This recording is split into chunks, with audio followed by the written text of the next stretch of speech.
슬슬할까요? 원래 이번 주에 프레임워크 쪽을 시스템화해서 뭔가 하려고 했는데 그러기에는 여러분들이 꼭 배워야만 하는 패턴이 두 개가 더 남았어요. 그래서 오늘은 그 두 개의 패턴을 할 건데요. 저번 시간에 배웠던 비지터 패턴이 기억나시죠? 비지터 패턴이 하는 일은 뭐라고 요약할 수 있을까요? 제어를 뺏고 행위만 남겨두는 거죠. 그쵸? 그래서 저번 시간에 배웠던 코드를 생각해보면 렌더러가 모든 제어를 다 가져가고 비지터 입장에서는 행위를 공급하는 것 외에는 아무것도 못하게 하는 거였죠. 그래서 프레임워크의 첫 번째 단계인 제어를 역전시키는 DI 하는데 성공했죠. 그쵸? 제어 역전, 그쵸? 인베이전 한 거죠. 그래서 비지터 패턴을 사용하거나 컴포지트 패턴을 사용하면 제어 역전을 통해서 제어 구문을 빼낼 수가 있어요. 저희 객체로부터. 근데 그것만으로는 프레임워크가 작동하지 않아요. 왜냐하면 제어를 역전하는 거는 성공했지만 행위는 역전하지 않았기 때문에 행위는 각각 객체가 소유하고 있단 말이에요. 그래서 행위를 갖고 있는 애들한테 너무 많은 자유권이 부여되기 때문에 여전히 행위를 캡슐할 방법이 필요합니다. 디자인 패턴에서는 행위를 캡슐할 수 있는 패턴으로 커맨드 패턴을 제공을 해요. 제가 강의 때 주로 커맨드 패턴을 안 가르치고 넘어가는데 디자인 패턴 수업할 때도 진짜 제가 찾아보니까 57회 이후에 처음으로 하는 것 같아요. 커맨드 패턴을. 그때 한번 하고서 그때도 반응이 안 좋아서 제가 안 했었는데 여러분들은 많은 것들을 극복해 오신 역전의 용사니까 할 거고요. 제가 강의하기 전에 먼저 왜 3회차부터 계속 코드 강의를 하는지를 설명을 드려야겠어요. 아무리 봐도. 이거 어차피 아시다시피 저는 코드를 교환으로 만들 뿐이지 교환으로 코드를 강의하나 코드 라이브 코딩을 하나 비슷한데 일단 노트북 가지신 분들은 같이 쳐보길 원해서 하는 것도 있지만 그거보다 이번 코드 스피치가 좀 특별하죠. 어떤 게 특별하냐면 제가 대부분 입문자나 사회 초년생들을 대상으로 스터디를 하는 거에 비해서 이 스터디는 처음부터 약간 중급자들이 많이 오셨고요. 두 번째로는 지금 2기 수업이기 때문에 1기 때 기초학습이 되신, 선행학습이 되신 분들이잖아요. 그래서 코드 수준을 제가 약간씩 더 높여있단 말이에요. 그래서 교환으로 진행하면 너무 빨리 진행돼요. 제가 말이 빠르기 때문에. 그러면 여러분들은 사실은 맨날 저한테 속고 계시는 건데 본인이 알아먹은 것 같지만 실은 그렇지 않아요. 실은 제가 하는 거고 여러분들은 이렇게 흐름에 타가지고 파도 타듯이 지나가는 거거든요. 플러시 돼가지고. 근데 아무래도 라이브 코딩으로 한자 한자 치고 쳐지는 과정을 보면 여러분들이 코드를 습득할 수 있는 것들이 꽤 많습니다. 제가 일부러 수업에 의도적으로 같은 내용을 교환으로 정리해서 팍팍팍팍 나가지 않고 코드로 천천히 나가는 거예요. 여러분들 속도에 맞추려고. 결국 여러분들한테 최종적으로 필요한 건 개념이 아니에요. 오브젝트라는 책의 개념을 익히는 게 중요한 게 아니라 결국에 이 코드를 짤 수 있냐 없냐로 결정이 되기 때문에 코드가 짜지는 과정을 차근차근 집중해서 보실 필요가 있어요. 제가 라이브로 인진이랑 같이 이걸 짜는데 여러분들의 속도로 이 속도 코드를 만드실 수 있어요? 못 만드시잖아요. 이게 제가 설명하고 있어서 슬로우 비디오로 보이는 거지 여러분들이 코드 짜는 속도에 제 생각에 5배속에서 6배속으로 제가 아마 짜는 걸 거예요. 짜는 게. 인진이가 치는 것도 아마 여러분들이 평소 코드 짜는 거에 한 3, 4배로 짤 거거든요. 제 생각에는. 그래서 그 정도 스피드만 해도 너무 빨리 된단 말이에요. 제가 이미 코드를 준비한 걸 쭉 불러서 만들고 있기 때문에 고민하면서 만들지 않고 그나마 조금씩 코드가 만들어져 가는 과정을 보면서 여러분들이 어떤 식으로 코드를 만들어 가는지 어떻게 생각을 했는지를 그게 사실은 진짜인 거죠. 왜냐하면 코드라는 건 머릿속에 있는 걸 코드로 바꾸는 과정이죠. 한국어로 코드를 바꾸는 과정인데 그게 순차적으로 번역되지 않는다는 거예요. 이거 했으니까 저거 하고 저거 했으니까 이거 하고 이런 식으로 번역된단 말이죠. 그럼 어떠한 사고의 전개로 코드들이 먼저 만들어지는지를 여러분들이 알아야지만 여러분들이 코드를 조립할 때도 같은 생각의 패턴을 사용할 수가 있어요. 그것 때문에 라이브 코딩 하는 거죠. 자, 오늘은 기존의 코드를 베이스로 해서 이거 그냥 갈까? 그냥 가자. 귀찮다. 원래는 오늘 안드로이드로 이걸 포팅해가지고 인터랙션을 좀 걸까 했어요. 이게 그냥 자바로 짜면 시스템 인풋 받아야 되잖아요. 너무 구려가지고 고민했는데 이미 옮겨놨나? 네, 옮겨놨어요. 기존 자바 프로젝트도 부르면 있지. 네? 기존 자바 프로젝트도 부르면 있지. 네.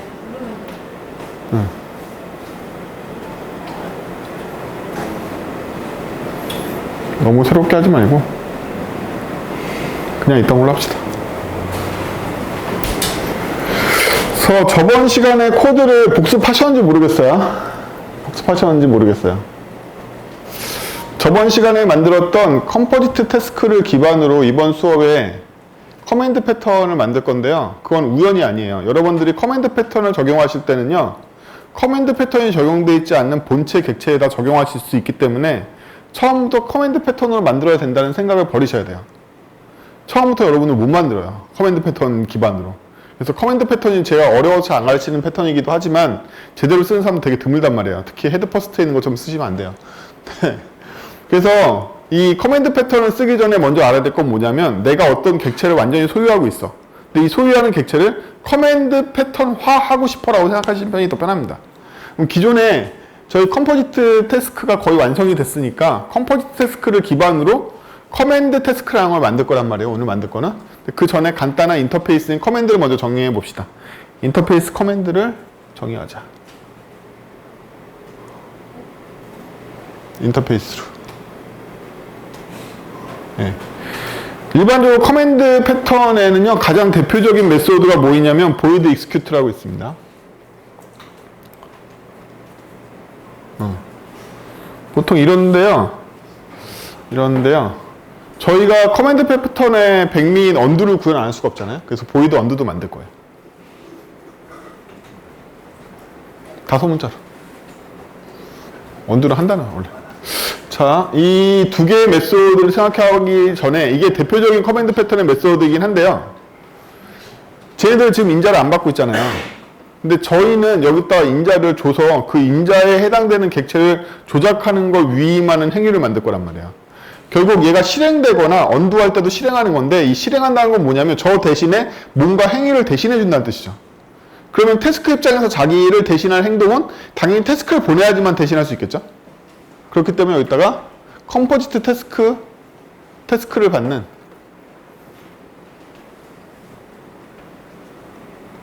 두 개다 이렇게 받게 되겠죠. 그래서 저희가 앞으로 컴포지트 태스크를 직접 조작하던 거를 이제는 다 위임해서 커맨드 객체한테 시킬 예정이에요.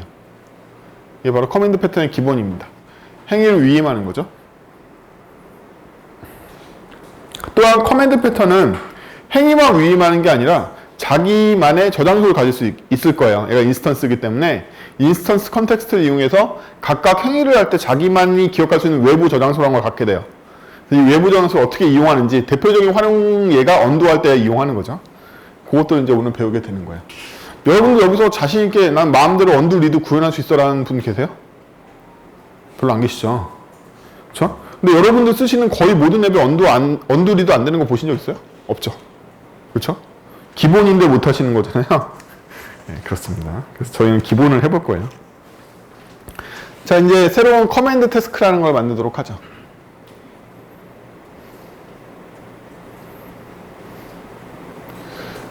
근데 귀찮으니까 컴포지트 태스크 안에 4장을 다 가져올게요.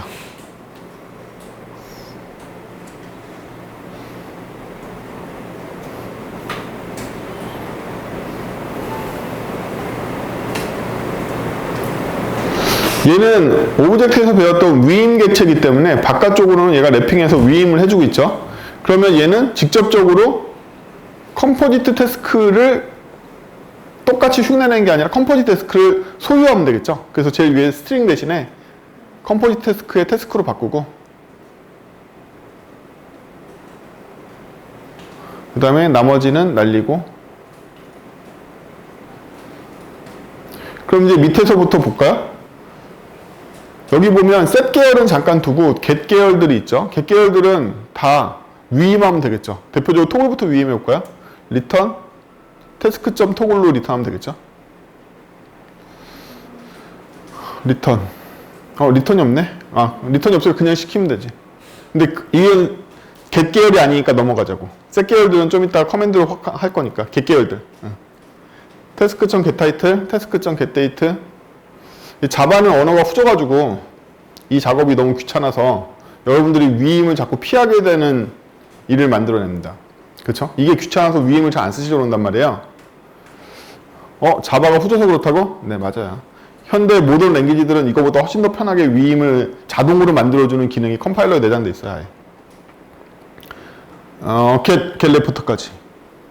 걔네들은 다 셋개월이니까 건드리면 안 되고 get 레포트는 위임할 수 있지. return task.get 레포트. 다 날려.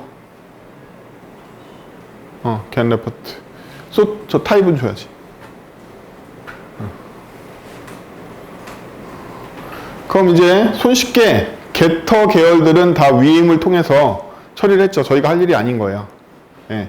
이게 상속을 안 쓰시려면 항상 위임을 해야 되고 소유를 해야 되는데 소유하면 이 위임 메소드를 만드는 게 너무 귀찮죠.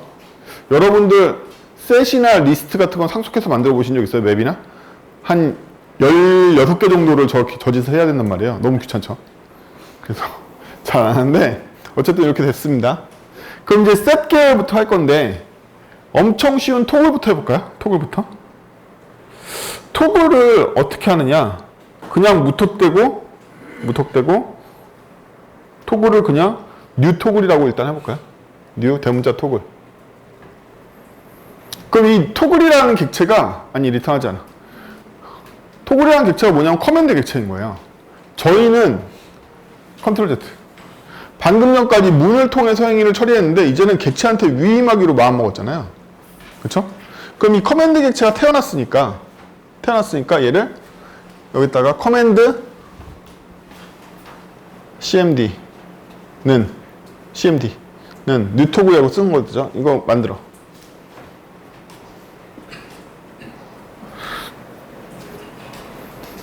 임플리먼트까지 다 시켜.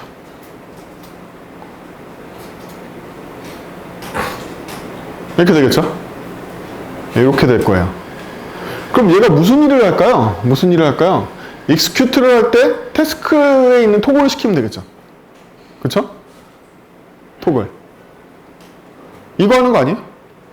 저희가 코드 안에 행위로 갖고 있던 걸 객체한테 위임해서 행위 객체를 따로 만들어준 거잖아요. 다음, 언두 할 때는 어떻게 하죠? 그냥 태스크.토글이겠죠. 토글은 원래 그런 속성이니까. 이제부터 여러분들 언두의 마법을 보시게 될 텐데 마법은 없습니다.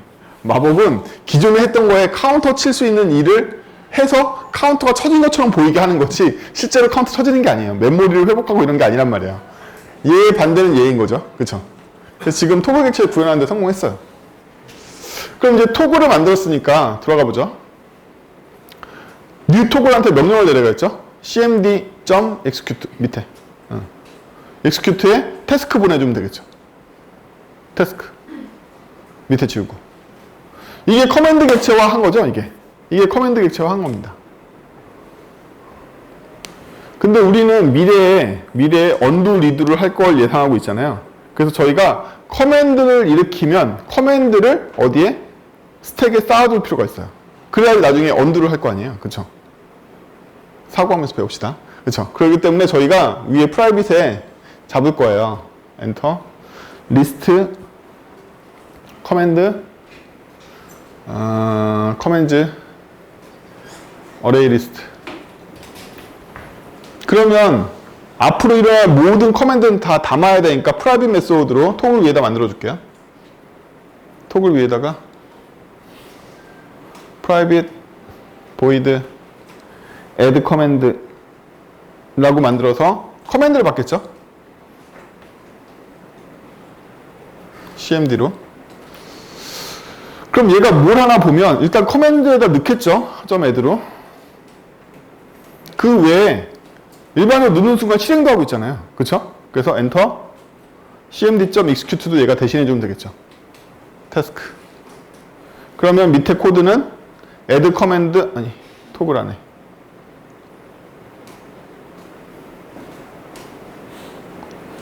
아니지 new 토글을 해주면 되지. 곧장.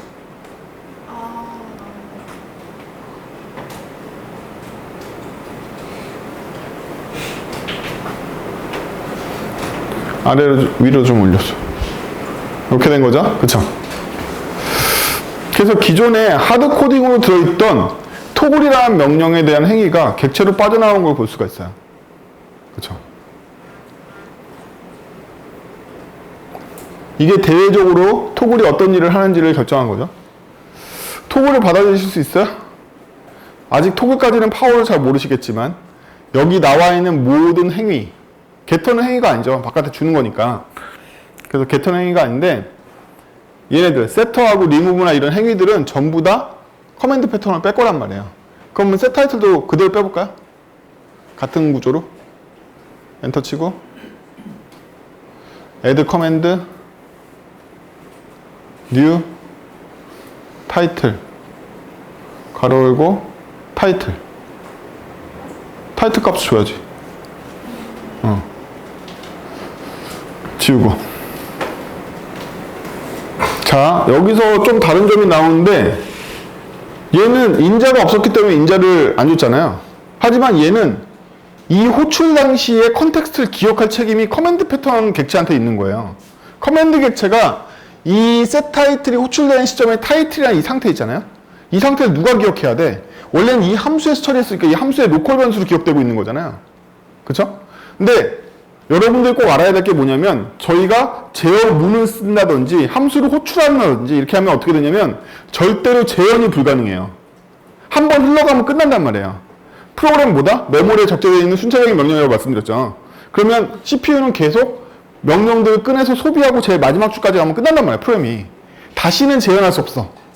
뭐가? 함수의 호출이나 명령이나 재현이나 이런 것들은 흘러 지나가고 나면 다시 재현할 수 없단 말이에요. 여러분들은 다시 재현하기 위해서 루틴을 만드는 거예요. 함수를 만들잖아요. 그쵸? 근데 함수를 만들어야 된다는 사실을 알면서도 이런 애들을 한 번 호출하고 하면 그냥 흘러가게 돼서 다시는 재현이 안 된단 말이죠. 재현을 한다고 생각해 보시죠. 이 setTitle이라는 행위를 다시 재현하려면 setTitle이 호출되는 당시의 컨텍스트를 다 기억하고 있어야지만 재현할 수 있을 거 아니에요. 그쵸? 재현하려면 조건이 다 모여 있어야 된단 말이야. 아, 그날 왜 이렇게 일이 잘 됐지? 아, 그때 좋은 동료가 누가 있었고, 환경이 뭐가 갖춰졌었고, 여러 가지, 내 신체 조건이 뭐였어. 이게 다 갖춰져야지만 그때 일이 재현이 된단 말이죠. 그쵸? 그럼 그때 조건들을 다 기억해야 되는데, 커맨드 패턴은 누가 기억하냐면, 커맨드 객체가 만들어지면서 그 당시의 컨텍스트를 다 기억한다는 거죠. 재현하기에 충분한 컨텍스트 다 기억하는 거예요, 얘가.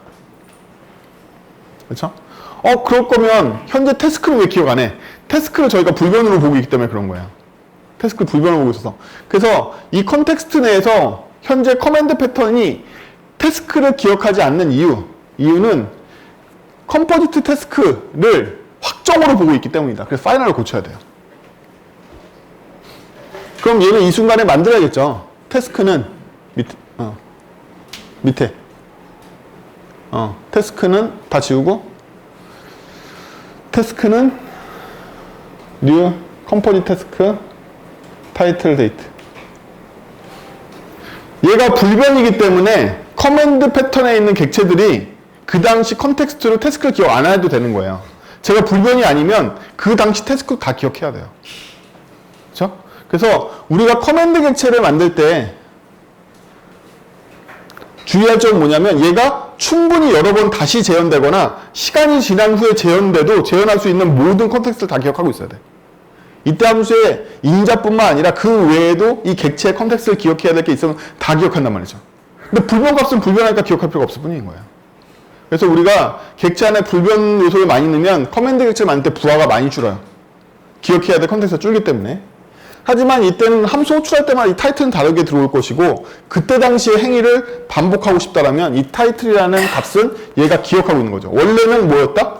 원래는 함수 호출 시 타이틀이라는 지역 변수를 만들어지고 스택이 소거되면서 완전히 제거되는 값이란 말이죠. 그렇죠? 원래는 그렇잖아요. 이 인자로 들어온 타이틀이라는 값은 함수가 소비하고 이 스택이 제거되면서 인자도 같이 제거된단 메모리에서 영원히 제거된단 말이죠.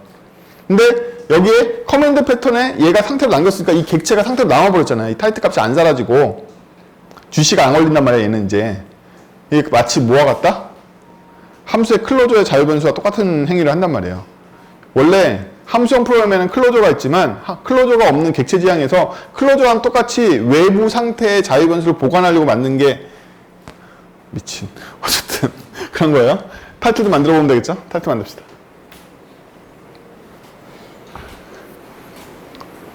체크해줘. 리멤버. 자, 얘는 인자로 임플리먼트도 해주고.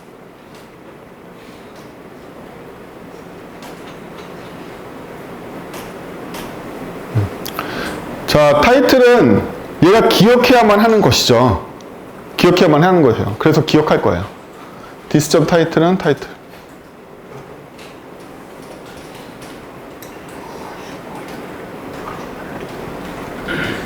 확정이죠. 파이널입니다. 이때 당시의 컨텍스트들은 커맨드 패턴의 특징은 뭐냐면 생성 당시의 컨텍스트들이 다 확정이기 때문에 다 파이널이라는 거예요. 무조건 파이널이고 파이널이 아니면 이상한 거예요. 그 당시 생성 당시 받아들이는 모든 인자는 다 파이널이에요. 아닌 게 이상한 거지. 왜냐하면 컨텍스트를 기억하려고 인자로 받아들이는 거라서 다 파이널입니다. 자, execute는 어떻게 하면 되죠? 태스크 점 set 타이틀 껌이죠. 아무것도 아닙니다. 언더는 어떻게 하는 거예요? 미친. 언더 어떻게 해? 내가 타이틀을 하기 전 상태로 돌아가야 되나요? 그쵸? 제가 말했지만 마법은 없다고 그랬죠? 따라서 여기에 set 타이틀 위에서 엔터 치고 올드 타이틀은 올드 그냥 올드 타이틀 스트링 없어. 타이틀은 태스크 점 get 타이틀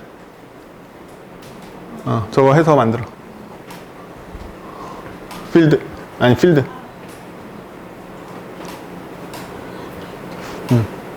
파이널이 아니죠 얘는. 왜냐면 이때 만들어지니까 세미콜론 찍고.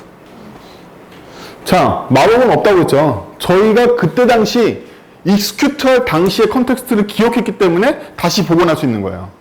언더의 비밀은 내가 실행하기 전 상태를 알기 때문에 실행적으로 돌릴 수 있는 거죠. 따라서 이건 올 타이틀인 거죠. 이게 언더의 비밀이죠? 네, 이게 언더의 비밀이에요. 단지 커맨드 객체를 사용하면 아까 처음에 말씀드린 대로 자기만의 컨텍스트를 가질 수가 있다. 이 중에 실행 당시의 컨텍스트는 생성자에서 받아들이지만 자기가 진짜로 실행할 때 해당 객체의 상태나 복원해야 될 지점은 자기 속안에 달려있는 거죠. 아까 토글은 그냥 토글되기 때문에 필요 없을 뿐인 거야. 얘만 해도 이렇게 되는 거죠. 그렇죠?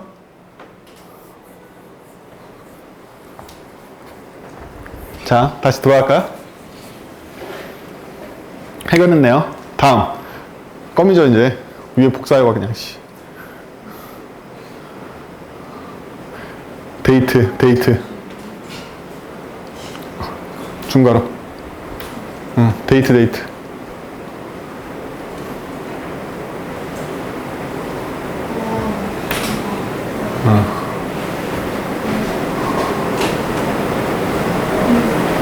그거 아마 잘 안 될 거야. 데이트라는 용어가 여러 군데 있어서 안 만들어주니까 타이틀을 카피 앤 페스트해. 그 자리에서. 그러면 이름을 물어봐. 아니, 저기서. 카피 페스트. 그냥 페스트하면 돼. 인텔리제이는 카피 페스트가 되게 좋아요.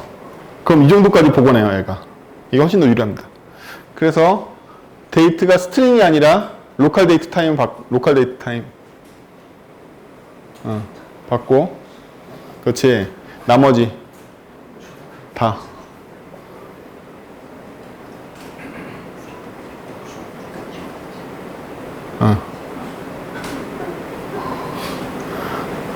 오케이. 자, 저기서 F 저거 이름 아니 데이트 돌아가. 이름 고쳐주고 가야지. 급해. 데이트 이거 다 바꾸기로 바꿔. 맥은 뭐야?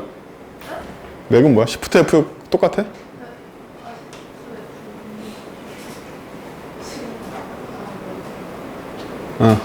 데이트. 밑에는 올드 데이트. 오케이.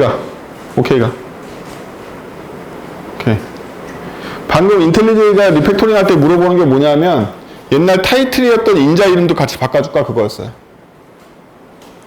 여기 그래서 같이 한꺼번에 바뀌었죠. 이게. 여러분들은 점점 아이디한테 시켜서 코드 짜셔야 돼요. 직접 짜시면 다 실수해요. 아이디가 훨씬 더 잘해요. 여러분들보다. 그래서 이 비밀도 풀렸죠. 올드 데이트가 해서 다시 옛날 데이터로 돌아가는 거죠. 들어갈까요? 자, 이렇게 해서 커맨드 패턴 몇 개 바꿔보니까 뭐 여러 가지가 오죠. 예. 그럼 이제 add 태스크하고 remove 태스크가 나왔죠. 그렇죠? add 태스크하고 remove 태스크가 나왔습니다. 여기도 똑같이 위에 거 복사해 와서 이제 안 어렵죠? 기계적입니다. add. 그냥 add. 대문자 A, add. 하고 타이틀하고 데이트 보내면 되지. 밑에 지우고. 아무 생각 없습니다. 그쵸? 아무 생각 없어요. 왜? 커맨드 객체가 알아서 해줄 거니까. 우리는 커맨드 객체를 바라볼 때 커맨드 객체의 내부 사정만 바라보지 않아요. 그럼 뭐만 바라보죠? 컨텍스트만 주면 돼. 뭘 기억할지만 알면 돼. 나머지는 이 안에서 하겠지. 그쵸? 나머지는 이 안에서 하겠지. 근데 제가 이거는 지금 서비스용 메소드들을 만들어준 거나 마찬가지죠. 원래. 왜 서비스용 메소드라고 할까요? 원래는 바깥쪽에 뭐만 노출하면 된다? add 커맨드만 노출하면 되는 거네요. 사실은 얘네들은 다 서비스용 메소드들인 거잖아요. 그쵸? 원래는 제가 프라이빗으로 묶어놨던 add 커맨드라는 것만 노출하고 바깥쪽에서 커맨드를 계속 add 커맨드를 넣어주기만 하면 되는 거잖아요. 이 객체는. 그렇게도 바꿔볼 거지만 일단 이게 이해하기 쉬우니까 만들죠. add도. 재미 붙였다. 타이틀로부터 복사해서 만들어. 오케이. 자, add는 인자를 2개 봤죠. 앞에 스트링, add 인자에다가 스트링 타이틀만 추가해줘. 그러면 여기도 this title하고 오케이.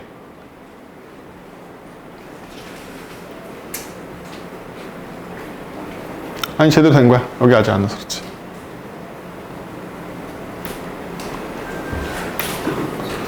그럼 저희가 실제로 하는 일은 뭐죠? 실제로 하는 일을 잘 봅시다. 실제로 하는 일이 뭐냐면 일단 태스크를 만들어내야 되겠죠? 태스크를 만들어내야 되는데 태스크를 만드는 생성자를 안 주고 있잖아요, 얘가. 그럼 저희는 여기서 add 태스크밖에 못 하잖아요. 그쵸? 태스크 점 여기 setDate 대신에 add 태스크. 그러면 타이틀하고 데이트가 주면 만들어질 텐데 없는 거 없었던 일로 할 때는 어떻게 해야 되는 거야? 위로 올려봐. 전체적으로 위로 올려. 아니 밑에 좀 보이게. 오케이. 이게 없었던 일로 하려면 적어도 이때 만들어진 태스크를 알아야지 remove 태스크로 카운터를 칠 거 아니에요? 그쵸? 그렇기 때문에 add 태스크가 반환 값을 가져야 된다는 결론에 이르게 됩니다. 일로 들어갈까? 얘가 지금 보이던데 이걸로는 커맨드 패턴에 적용할 수 없다는, 언두를 할 수 없다는 사실에 결론에 도달한단 말이야. remove 태스크는 컴포지트 태스크를 받고 있기 때문에 반드시 add 했던 애가 누군지를 알아내야 된단 말이에요.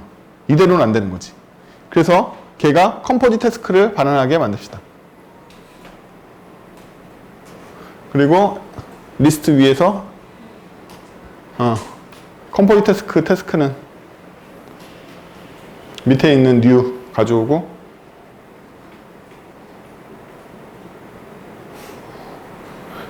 태스크 집어넣고 리턴 태스크 하면 되겠죠? 커맨드 패턴을 짜보면 어떤 인터페이스가 바른 인터페이스인지 더 많이 알게 되긴 해요. 이제 노출이 됐죠? 그렇기 때문에 올드 태스크를 잡아주면 그만이죠, 이제. 그쵸? 컴포지 태스크로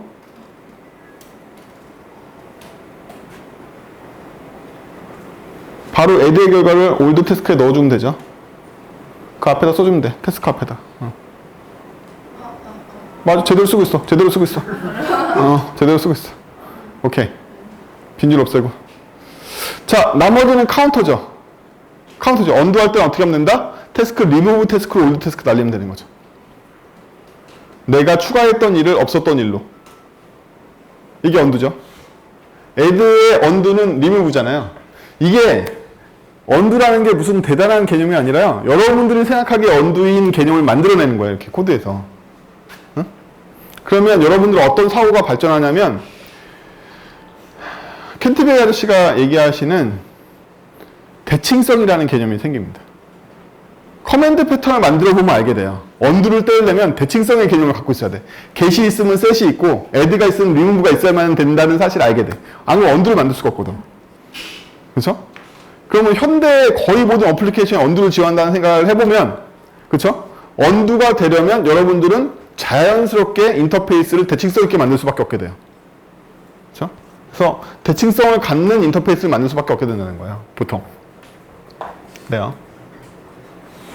그래서 우리는 추가했던 똥을 치울 수 있게 되었습니다. 정확하게 그 똥을 치울 수 있게 됐죠. 들어갈까요? 자, 이제 리무브 해보면 되겠죠? 네. 마찬가지, 위에 복사해 와서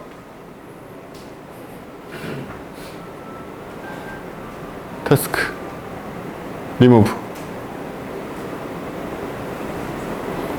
그냥 가, 전진해. 리무브라고 써. 태스크.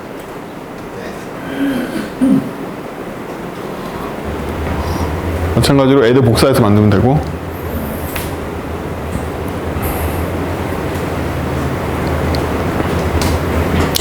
자, 리무브 같은 경우에는 인자로 받아들일 때 컴포지 태스크를 받아들이죠. 태스크를 기억하면 되고, 태스크로 바꿔. 위에 두 개 지워버리고. 단지 그렇게 하면 파이널이 돼야 되지. 걔는 파이널이니까. 자바 쓰시는 분들은요, 그냥 습관적으로 파이널을 항상 고민하세요. 그냥 다 파이널이라고 생각하셔도 돼요.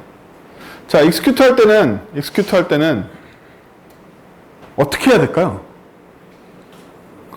이거 두 개가 바뀌어야 된다는 사실은 아시죠? 이것도 확장해. 위에 거 바꿔, 코드 위아래로 바꿔. 리무브 태스크를, 아니, 다 말고. 리무브 태스크를 execute로. 거기를 add로. 근데 add 태스크는 title하고 date를 받잖아요. 객체를 받는 게 아니라.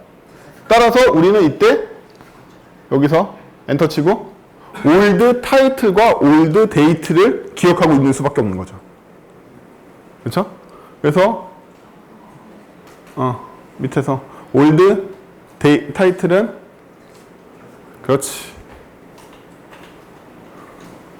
밑에 또 old date는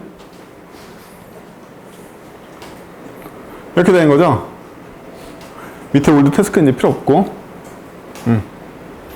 한번 더.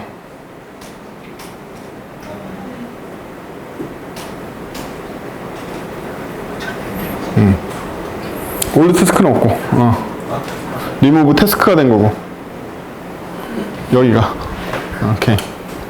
됐고, 밑에 undo는 이제 add 할 때 title, old title, old date 하는 거죠. old title, old. 오케이. 이렇게 되는 거죠? 이게 언더리드의 비밀이에요. 언더리드의 비밀입니다. 객체가 무엇을 지원하는 게 아니라 그 객체에 맞춰서 커맨드 객체가 적응을 하는 거예요. 그래서 제가 지금 습관적으로 여러분한테 올드라는 이름을 붙은 것과 아닌 것으로 구분해서 컨텍스트를 기억한 것과 자기가 상태를 기억한 것 두 개 나눠서 이름을 짓고 있잖아요. 커맨드 패턴을 지을 때 되게 중요한 거는 올드 계열과 올드 계열이 아닌 애들은 분명히 차이가 있죠. 얘는 생성 당시의 컨텍스트를 기억하는 거고 얘는 실행 당시의 컨텍스트를 기억하는 거란 말이에요. 원래 실행하면 끝나야 되는데 실행 당시를 왜 기억한다? 되돌아가려고.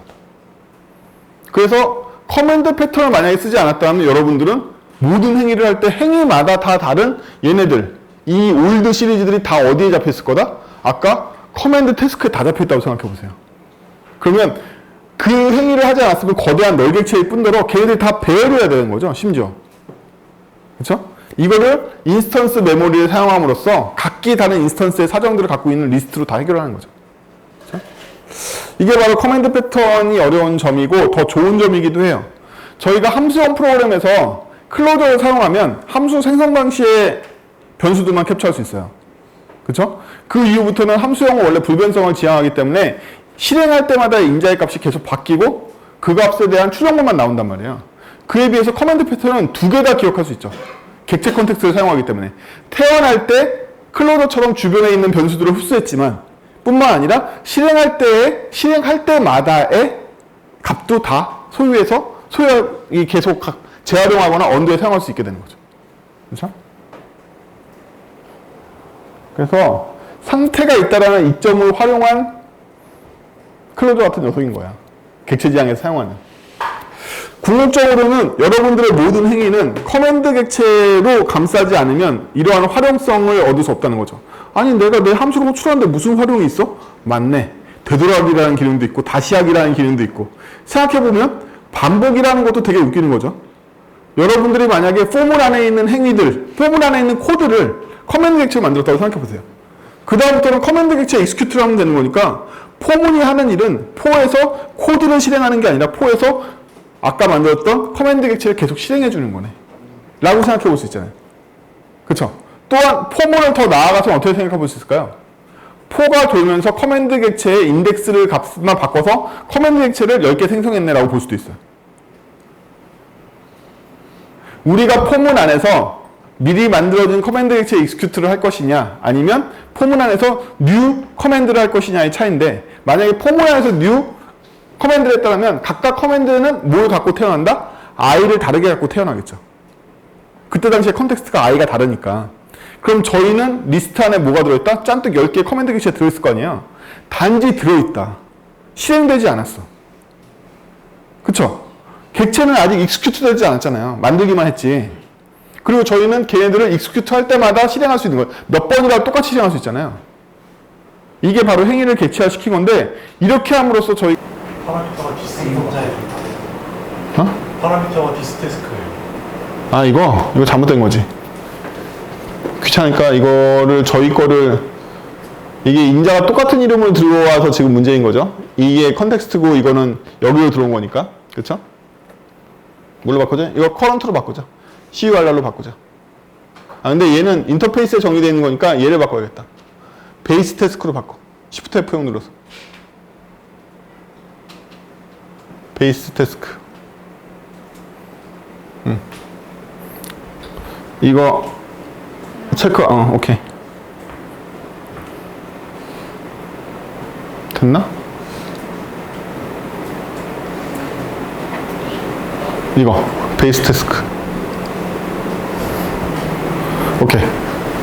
그냥 한번 사용한 거 같고. 그래서 지금 제가 되게 중요한 얘기를 드린 건데 뭐냐면 저희가 행위를 하는 대신에 행위를 감싸고 있는 커맨드 객체를 만드는 게 되게 비효율적인 것 같지만 커맨드 객체를 만들어줬을 뿐이지 아직 익스큐트를 하지 않았기 때문에 지연 실행을 할 수가 있어요.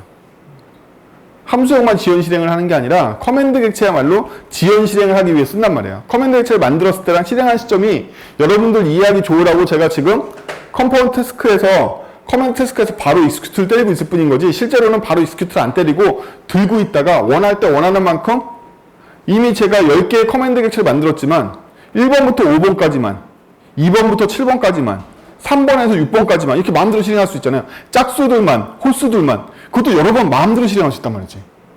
아, 내가 이 코드를 실행하는 거에 응용이 없다고 생각했는데 코드를 실행한다는 행위 자체도 이렇게까지 많은 방법으로 활용이 된단 말이야. 이것만으로 여러분들의 코드 중복이 엄청나게 없어져. 왜? 왜냐하면 여러분들이 쓰고 계시는 제어형 언어에서는 제어문을 대체할 수 있는 방법이 없기 때문이에요. 여러분들 포문이 굉장히 비슷하게 생겼는데 포문 안에 구조가 약간 틀려. 그래도 여러분들은 거의 똑같은 코드를 다시 만드는 수밖에 없다. 제어문은 원래 그래. 제어 구조를 다시 재활용하려면 뭘 해야 된다? 저번에 보여드렸던 컴포지트 패턴 쓰더니 비트 패턴을 사용해야 된단 말이지. 그쵸? 그래서 얘네들은 컴포지트 비트 패턴하고도 되게 잘 어울릴 뿐더러 내가 실행하고 싶은 애들을 원할 때 원하는 만큼 원하는 형태로 실행할 수 있단 말이죠. 굉장히 다르죠? 굉장히 달라요. 내가 아까 포문을 그냥 10번 실행하는 그 구문이 그냥 있는 거랑 i를 물고 있는 커맨드 객체가 10개 만들어서 제 배열에 넣어놓은 거랑 굉장히 다르단 말이죠. 그때는 무조건 1번부터 10번까지 실행되는 거지만 얘는 이제 만들었으니까 짝수만 실행하거나 홀수만 실행하거나 반만 실행하거나 아니면 이벤트 리스너가 도착했을 때 실행하거나 이렇게 실행에도 엄청난 패턴이 생긴단 말이에요. 이것만으로 여러분들이 그전에는 여러 판의 코드를 짜였다고 생각했던 거 거의 다 없어진단 말이지. 게다가 지연 실현되기 때문에 생성 비용은 되게 작기 때문에 원래 여기가 클 거 아니에요. 여기가 세잖아요. 그렇죠? 이걸 원하는 시점으로 밀어둘 수가 있어요. 밀어둘 뿐만 아니라 뭐도 할 수 있죠? 여러분들은 그냥 코드를 실행하면 어떻게 된다? 순차 실행, 동기형 실행이 된다. 이제 우리가 커맨드 객체를 바꿨으니까 이제 어떤 실행을 할 수가 있다? 비동기 실행을 할 수 있겠네요. 첫 번째가 실행되고 이벤트 리스너를 다 타고 네트워크 다 갔다 온 다음에 두 번째 큐를 꺼내서 실행하면 되는 거잖아요. 그렇죠? 지연 실행은 비동기 실행의 기반이란 말이에요. 커맨드 객체가 아니면 하기가 힘들어요. 객체장에서는.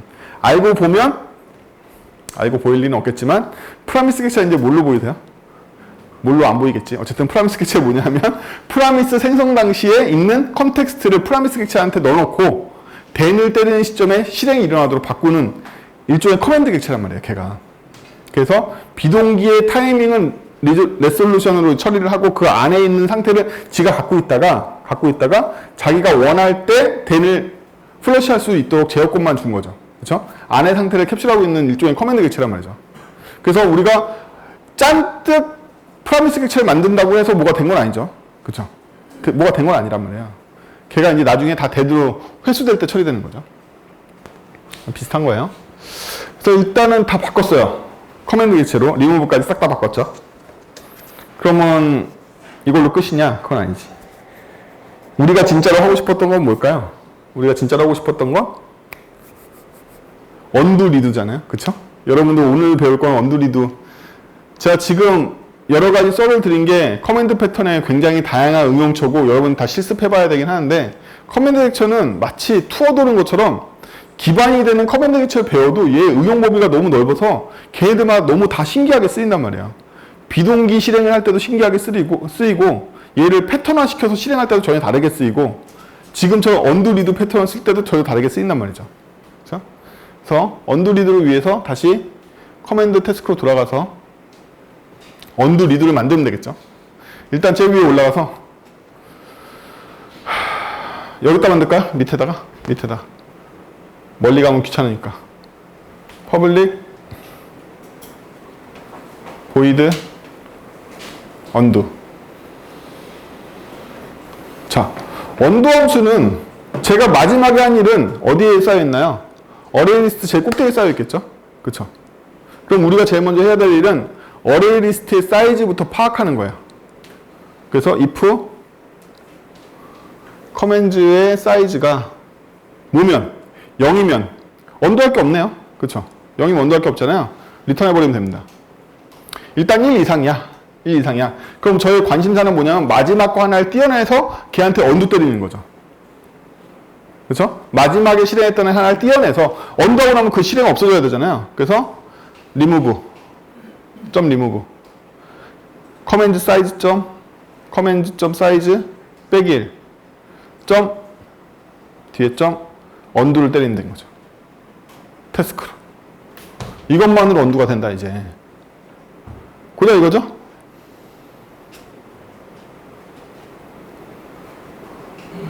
여러분들이 제가 느껴줬으면 하는 게 뭐냐면 저번 시간 다 느끼셨을 텐데 디자인 패턴들을 사람들이 좋아하는 이유가 있어요.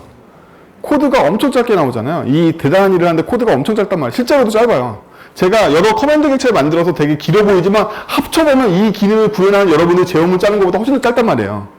실제로도. 제 코드 엄청 짧잖아요. 그쵸? 디자인 패턴이 뭔 것 같으세요? 각각의 해법에 대해서 가장 짧은 코드를 짜는 패턴인 거예요. 걔네들이 결국에는. 코드를 장황하게 만들거나 길어지는 게 아니라 실제로는 같은 정도의 복잡성을 구현한 코드를 다르게 짜보시면 더 길어진단 말이에요. 얘가 제일 짧아 사실은. 왜냐하면 중복 구조를 다 가져가니까. 그렇죠? 나중에 이런 데서 줄어드는 코드 수가 너무 많이 줄잖아요. 그렇죠? 방금 객체 구조를 만들라고 몇 주씩 먹었다 하지만 이 제어문을 없애는 데 들어가는 비용이 너무 짧잖아요. 그렇죠? 디자인 패턴이 왜 유명하냐면 코드를 짧게 짤 수 있어서 그런 거예요. 제일 최소로 짠단 말이에요. 얘가 사실은. 그렇죠? 그래서 이렇게 하면 언두가 됩니다. 그럼 리드도 만들어 볼까요? 언두를 했으니까 리드는 쉬울 것 같지만 리드는 전혀 다른 세상이에요. 리드는 어떻게 해야 돼? 여기서 날려보는데 무슨 리드가 있어? 리드가 없죠? 제가 커맨드를 5개 쌓았는데 하나씩 날려서 언두를 했잖아. 어떻게 리드를 하냐고. 못해. 그렇다는 얘기는 뭐예요? 언두만 만드는 건 간단하지만 리드를 만드는 건 이렇게 안 된다는 뜻인 거죠. 그쵸? 언두를 만드는 이렇게 되지만 리드는 이렇게 못 만들어. 따라서 우리는 언두할 때 뭘 하면 안 된다? 리무브를 하면 안 된다는 결론에 이르겠죠? 리무브를 하면 리드를 할 수 없다는 사실을 알게 돼. 그러면 어떻게 해서 언두를 하거나 리드를 하게 되는 거지? 데이터베이스를 해보신 분들은 알겠지만 커서가 있다는 얘기네요. 그쵸? 나의 리스트에 커서가 있어서 언두가 커서를 하나씩 옮겨주는 거고 리드가 다시 커서를 옮기다가 마지막 커서까지 오면 더 이상 리드할 게 없는 거고 제일 앞에까지 오면 더 이상 언두할 게 없는 거죠. 좋아. 이건 그렇다 쳐. 그러면 언두하다가 애드하면 어떻게 되는 거야? 뒤에 써요? 여러분들 어플리케이션 쓸 때 언두하다가 갑자기 새로운 일하면 어떻게 되는지 경험해 보셨어요? 어떻게 되죠? 날아갑니다. 어디가? 현재 커서 기반으로 뒤는 다 날아간단 말이죠. 그쵸? 그래서 리두까지 같이 구현하려면 지금 말한 걸 다 구현해야 된다. 다 구현해야 된다. 할 거냐고? 할 거죠, 당연히. 자, 우리가 제일 먼저 필요한 애는 private 위에 int 커서는 0. 얘가 필요하다고 그랬죠? 근데 커서는 누구랑 같이 자라나나요? 커맨드를 넣을 때마다 자라나니까 밑에 있는 add 커맨드 쪽을 손봐야겠죠? 가운데로 오게. 아니, 코드가 위로 오게. 화면. 오케이. 자, add 커맨드가 지금은 아무 생각하지 않고 움직이고 있는데, 이제는 커서가 add 커맨드 한 걸 기준으로 움직여야 되니까, add 커맨드 하자마자 알기 쉬운 커서부터 갱신하도록 하죠. 여기. 커맨드를 넣자마자, 엔터. 커서는 되게 기계적으로 계산할 수 있죠. 커서는. 아니야. 그러면 위험해요. 여러분들 이거 되게 조심해야 돼. 방금 뿔뿔 하려고 그랬죠? 여러분들 본능이야. 나는 상태를 관리할 수 있어. 잘할 거야. 이렇게 생각하시는데, 그러면 물론 비용은 줄어듭니다. 근데 여러분들은 굉장히 민감하게 상태를 관리하셔야 돼요. 그러면. 그래서 우리는 불변식을 훨씬 더 선호해요. 얘 불변식은 뭐죠? 그쵸? 커맨드 점 사이즈 빼기 1이죠. 불변식이죠. 불변식을 쓰면 if가 없어진단 말이에요. 이거 비용 얼마나 한다고. 그냥 불변식 써. 커서의 위치는 확실한 거죠. 네. 이 앞에 무슨 일이 있어도 어쨌든 커서의 위치는 확실해. 이거야. 확정이란 말이죠. 그래서 우리는 보통 불변식을 선호합니다. 불변식 배웠죠? 포스트 컨디션, 프리 컨디션 불변식 배웠죠? 불변식이란 말이지. 커서의 위치는 확정이야. 그러면 아까 말했던 일을 해야 되는 거죠. 어떤 일을 해야 돼? 현재 커서가 마지막이 아니라면 그 앞에 있는 다 날려주고 현재 시점에서 하나 추가를 해야 돼. 이걸 해야 되는 거죠. 기억나시죠? 그렇죠? 여러분들 자바의 서브리스트라는 걸 아시는 분 잠깐 손 들어 주시겠어요? 몰라. 역시 서브리스트를 구현하면 안 되겠다. 자바의 표준 API는 배열에 리스트에 서브리스트라는 기능이 있어서 서브리스트 클리어하면 바로 클리어 돼요. 원래는. 근데 얘기해봐야 다들 신기하게 쳐다보니까 그냥 여러분들 좋아하는 폼으로 짜야지. 그 위에다가 add 커맨드 하기 전에 일어난 일이죠. 더 위. 오케이. 아니. add 커맨드 직전. 엔터. 오케이. 4. 인티저 int i는 커맨드 사이즈 빼기 1부터 거꾸로 까가면 되겠죠. i가 커서보다 큰 동안 커서까지는 자르면 안 되니까. 그쵸? 커서보다 크다. i를 하나씩 까놔면 되겠죠. 중괄호 치고 우리가 해야 될 일은 뭐다? 커맨드 리무브 i죠.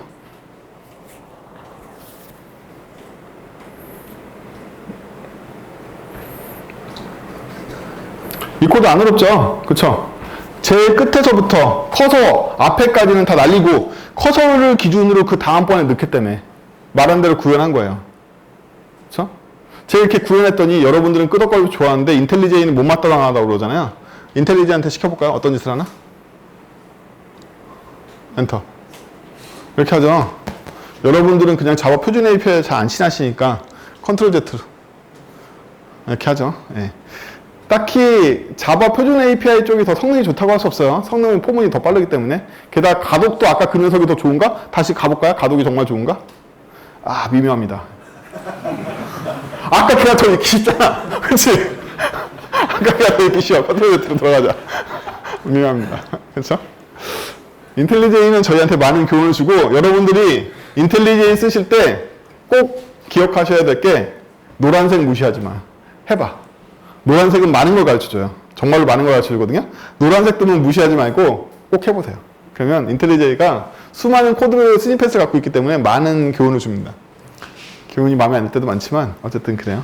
자, 그럼 우리는 커맨드를 추가하는 건 이제 해결을 봤어요. 그쵸? 커맨드 추가하는 건 해결을 봤다. 이제 언두를 해결해 보러 가야겠죠? 언두는 그냥 날리면 안 되고 사이즈가 올 때는 물론 할 일 없죠. 근데 우리는 사이즈를 판별할 필요가 있을까요? 커서를 믿고 있는데?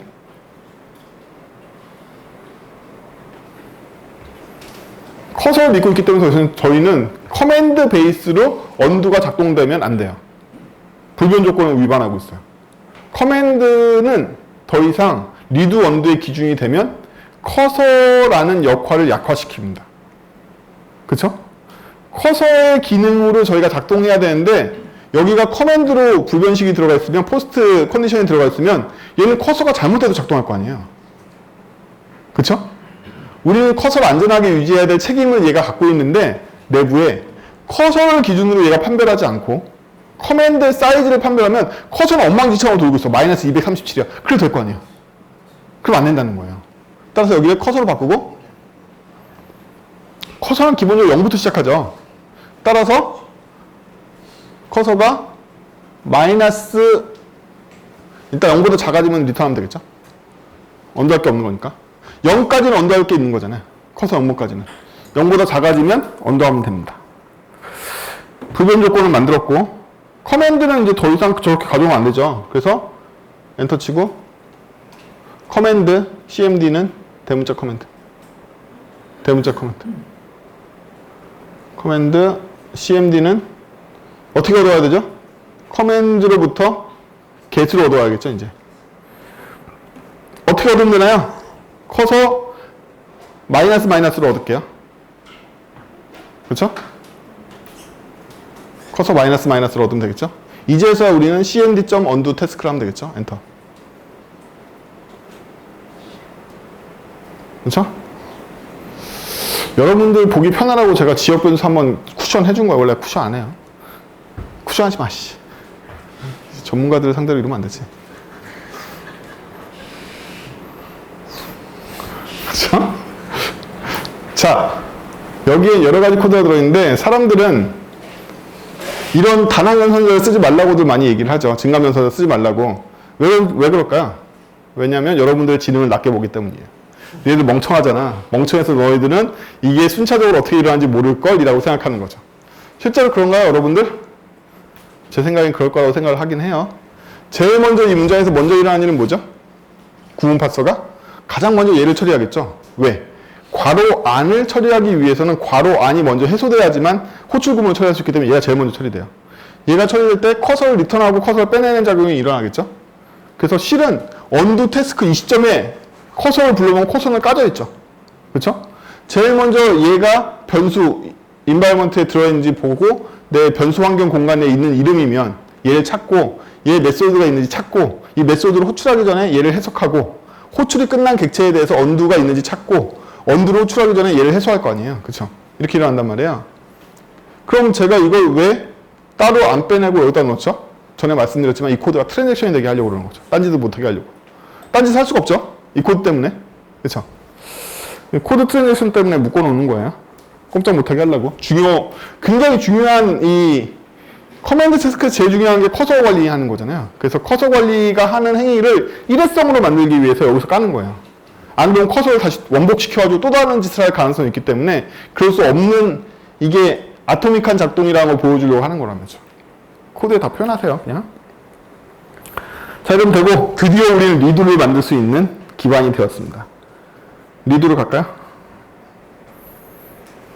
리두가 판별할 수 있는 건 뭐죠? 커서부터 검증해야겠네요. 커서가 어디면 더 이상 리두할 수가 없는 걸까요? if 커서가 뭐와 같으면 커맨드의 사이즈 빼기 1과 같으면 더 이상 할 일이 없는 거죠. 막판까지 왔으니까. 그렇죠? 이러면 리턴합니다. 아니면 하면 되죠. 커맨드로부터 get 뭐 커서를 하긴 하겠죠. 점 언두 하면 되겠 점 execute 하면 되겠죠. 태스크로. 근데 커서는 어떻게 되는 거죠? 제가 리드를 하면 커서는 즉각 올라가야 되나요? 근데 지금 커서 위치에 있는 거 이미 실행된 거 아니에요? 우리는 이 다음 거 실행하려고 리드하는 거 아니냐는 거야. 현재 커서 상태는 실행된 애를 갖고 있잖아요. 이게 굉장히 어려워요. 여러분들 커맨드 패턴을 구현할 때 마지막 함정이 뭐냐면 커서의 위치는 보통 어디에 있냐면 여기 있다는 거죠. 여기. 이거 뭐예요? 이 코드가 그대로 얘기를 하고 있어. 현재 있는 커서의 위치에 있는 커맨드는 실행됐어요? 안 됐어요? 됐죠? 그쵸? 실행이 됐단 말이에요. 이미 얘가 실행된 커맨드야. 사실 이 커맨드 관리와 커맨드를 실행하는 행위는 무관한데 얘는 이미 실행이 끝난 커맨드란 말이죠. 더 알기 쉽게 얘기하면 얘를 코드를 두 줄 위로 올려. 얘를 여기로. 커맨드 애드 위로. 그렇지. 이렇게 했다는 거야. 얘는 이미 닳고 다른 커맨드란 말이지. 이미 끝났어. 얘는 쓴 거야. 그렇기 때문에 우리가 리드를 할 때는 이미 쓴 애를 다시 리드하진 않을 거 아니에요. 이 다음번에 리드하려고 그러지. 맞죠? 그럼 올라가서 보면 커서를 먼저 더해줘야 되는 거죠. 뿔뿔로. 뿔뿔. 그렇죠? 지금껏 이미 실행된 거니까 리드를 하려면 다음 거에 실행해야 되니까 커서 먼저 올려주고 실행해야 될 거 아니에요. 그렇죠? 뭐 얼추 다 됐죠? 원도 리드까지 해서. 자, 옛날에 메인으로 돌아볼까요? 컴포지트 태스크를 커맨드 태스크로 바꾸고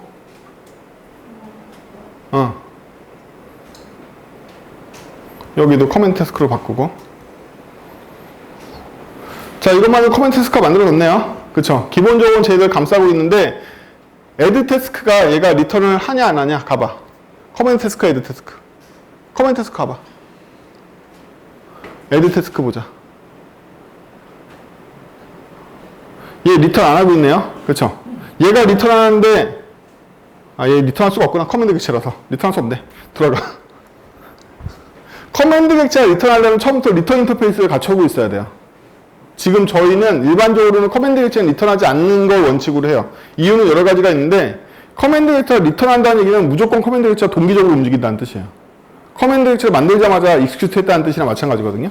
근데 커맨드 객체의 장점은 마음대로 실행할 수 있다잖아요. 그래서 리턴을 안 하고 리턴을 콜백으로 보고하든지 뮤텍스에다 보고하든지 뭐 여러 가지 다른 방법으로 보고하게 만듭니다. 그래서 커맨드 객체를 비동기로 쓰면 더욱더 복잡한 일들이 일어나죠. 그렇죠? 어떻게 일어날까요? 구체적으로 비동기형 커맨드들을 잔뜩 만들어서 순차 실행기가 아니라 비동기 실행기가 계속 실행한 다음에 어떻게 값을 보고해야 되죠? 값을 모아야 되는데 값을 모으는 행위를 저희는 어그리게이터라고 불러요. 어그리게이터를 어떻게 만든다? 커맨드 객체에 어그리게이터를 껴놓는단 말이죠. 어그리게이터가 껴넣어져 있으면 얘가 실행될 때마다 자기의 실행 결과를 어그리게이터한테 쏴주겠죠. 그쵸? 보통 이 어그리게이터가 누가 된다? 인보커가 돼요. 지금 우리 커맨드 태스크에서 인보커는 누구다? 커맨드 태스크죠. 왜? 얘가 커맨드 객체를 갖고 있으니까. 그래서 모든 커맨드 객체가 커맨드 태스크를 물고 태어났다면 자기의 리턴 값을 커맨드 태스크한테 보고할 수 있을 거 아니에요. 그렇죠? 그렇게 쌓아서 나중에 리턴 값들 쌓아진 거 가지고 콜백을 일으키든지 뭐라든지 뭐 이런 일을 하겠죠. 시간이 되면 사실 이게 커맨드 객체의 기본이 안 돼 있으면 여러분들이 프레임워크로 진입할 수가 없어요. 거의 모든 프레임워크들은 다 이렇게 돼 있기 때문에 저번에 배웠던 비지터 패턴으로 제어를 제거한 다음에 각각 실행 명령을 반복 실행하거나 쌓아두거나 처리할 수 있게끔 하려고 다 커맨드 객체로 구현되어 있단 말이에요. 스프링 빈리도 마찬가지 다 구현된단 말이죠. 그래서 이 두 가지를 익히지 않으면 복잡한 설계 이론으로 넘어갈 수가 없어. 자, 그전처럼 서브 태스크 1, 2를 얻었잖아요. 근데 우리가 궁금한 이게 아니야. 이게 아니야. 그래서 우리는 여기서부터 여기까지를 다 날리고요. 오케이. 날리고 우리가 하고 싶은 건 뭐냐면 이 시점에 이거 가져오자.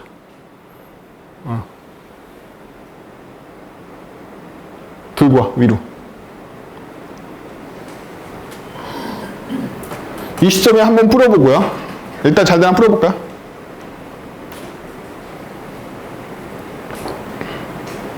잘 나오죠? 이걸 위로 옮기자.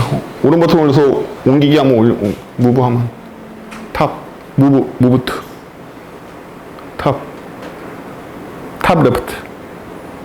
오케이. 잘 풀었죠? 서브 1, 2가 그쵸? 위에 결과로. 근데 이제 우리 뭐 할 거냐면 이 밑에다가 언두 때릴 거란 말이에요. 언두. 루트.언두.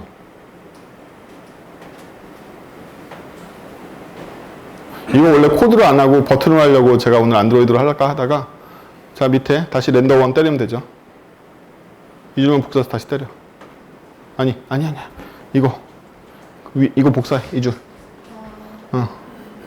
아니 복사. 여기도 때리고 거기 때리고 밑에도 때리고. 루트 밑에다 또 때려. 얘를 여기로 올려. 오케이. 자 돌려보자. 잘 되죠? 그렇죠? 서브2가 날아갔네요. 다시 또 언두를 때려볼까요? 언두 렌더. 두 줄 복사해서. 또 실해. 루트만 남았네요. 리드 해볼까요? 리드 렌더.